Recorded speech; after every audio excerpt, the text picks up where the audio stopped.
Le système éducatif continue de broyer du noir en Afrique et devient de plus en plus fragilisé. Lors de nos différentes manifestations et réjouissances, inconsciemment ou pas, on ne porte presque jamais de toast à l'éducation, c'est toujours à la santé. Et pendant que justement le domaine de la santé se développe avec la e-médecine ainsi que des applications de santé de plus en plus performantes qui voient le jour, le secteur de l'éducation, quant à lui, stagne encore précisément dans la zone CEMAC, donc en Afrique. Conséquence, aucune université de la CEMAC ne figure dans le top 1000 des meilleurs classements des universités internationales. Vous l'avez bien entendu, j'ai dit dans le top 1000. Pourtant, me direz-vous, vous savez que la zone CEMAC et même l'Afrique en général a de grandes universités de référence. Pourquoi cette situation et comment y remédier? C'est la question à la une aujourd'hui.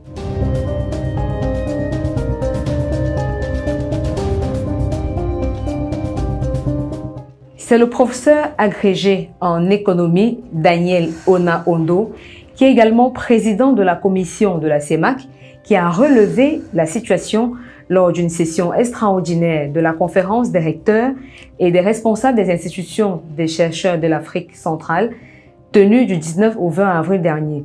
Selon lui, cet état de choses alarmant est la conséquence du fait que les universités et centres de recherche de la sous-région sont confrontés à de gros problèmes structurels et de moyens, ce qui a donc un impact direct sur la pertinence et même la performance des systèmes d'enseignement supérieur et même sur l'image de toutes ces institutions. Des choses qu'on ne saurait tolérer en 2021, surtout dans un contexte de compétition mondiale assez rude dans le marché du savoir. Il est commun de retrouver comme sujet de discussion dans les chaumières le sujet des systèmes éducatifs qui sont soit inadaptés à notre contexte, soit très loin de nos réalités, soit complètement hors sujet, excusez l'exagération, et ceux de la maternelle pour certains pays de l'Afrique tout entière. Ce qui donne l'impression que l'école d'aujourd'hui n'est plus comme l'école d'avant, pour reprendre les expressions de certains patriarches ou sages africains. Et le professeur Ona-Ondo d'ajouter qu'il n'y aura pas d'excuses vis-à-vis des générations futures si on ne se bat pas dès aujourd'hui pour améliorer les standards de nos universités.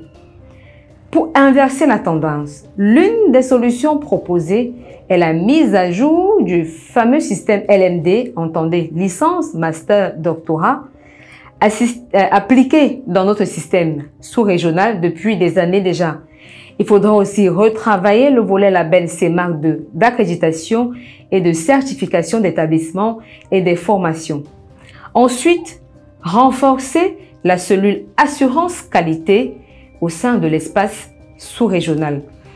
Des solutions avec des termes très techniques, mais qui devraient être implémentées le plus rapidement possible, étant donné que dans les autres pays, l'heure est aux actions.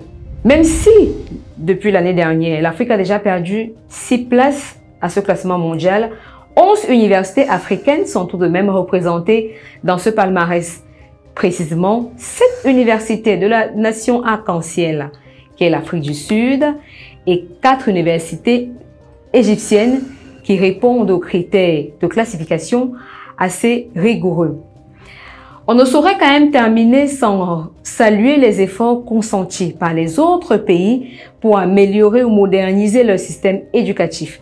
On espère que d'ici quelques années, d'autres pays africains vont figurer dans le haut du classement mondial de la QS World University, mais surtout que tous les diplômés qui seront mis sur le marché du travail pourraient aisément s'intégrer et se démarquer pour une Afrique non seulement prospère, mais aussi intelligente.